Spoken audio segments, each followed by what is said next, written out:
గత పాలకులు గత కమిటీ నిర్వాహకులు చేసినటువంటి నిర్వాహకం గురించి చెప్తా ఉన్నారు. వాళ్ళ స్వామివారి ఆస్తిని జాతీయ సంపదను కొల్లగొట్టే ప్రయత్నం చేశారు.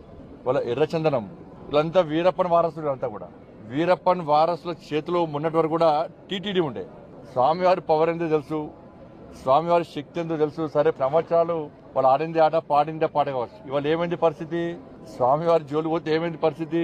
అంటే ఎర్రచందనం పేరుతోని దొంగదందా చేస్తూ వేల కోట్ల రూపాయల స్వామివారి ఆస్తిని జాతీయ సంపదను దోచుకుంటూ వాళ్ళే ఇవాళ రాజకీయాలను శాసించే స్థాయికి వచ్చారు. రాజకీయ నాయకులను వాళ్ళ గుప్పిట్లో పెట్టుకుని ఎన్నికల్లో గెలవాలన్నా, ఎన్నికల్లో ఖర్చు పెట్టాలన్నా, పార్టీలు నడవాలన్నా, చివరకు ప్రభుత్వాన్ని కూడా అప్పులు ఇచ్చే స్థాయికి వచ్చిరంటే ఇంతకన్నా దుర్మార్గం, ఇంత సిగ్గుచెట్టి కూడా కాదన్న విషయాన్ని మనం గుర్తుంచుకోవాలి. తప్పకుండా దీన్ని వదిలిపెట్టే ప్రసక్తి లేదు. గతంలో విషయంలో చంద్రబాబు నాయుడు గారు మాట్లాడారు, పవన్ కళ్యాణ్ గారు మాట్లాడారు, మా భానుప్రకాష్ గారు వీళ్ళందరూ కూడా ఈ విషయంలో చాలా సందర్భాల్లో ఫైట్ చేశారు. కానీ వాళ్ళ ఆలోచన ఏంది?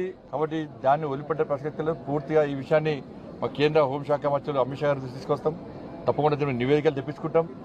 ఎర్రచందనం స్మగ్లింగ్ పేరుతోని స్వామివారి సంపదను, జాతీయ సంపదను ఎవరైతే దోచుకున్నారో, అక్రమ దందా చేశారో ఆ మూర్ఖులను వదిలిపెట్టే ప్రసక్తి లేదు. మా మీద ఏ రాజకీయ ఒత్తిడి ఉండదు. రాజకీయ ఒత్తిడికి భయపడేటువంటి వ్యక్తులం కాదు. మేము ప్రజా సంపదను, శ్రీవారి సంపదను, జాతీయ సంపదను కాపాడే వ్యక్తులం. ఇన్ని రోజులు మీరు ఆడింది ఆడపాడు. ఇక్కడి నుంచి జరిగే ప్రసక్తి లేదు, వాళ్ళని వదిలిపెట్టే ప్రసక్తి లేదు. కొట్టేసేయండి.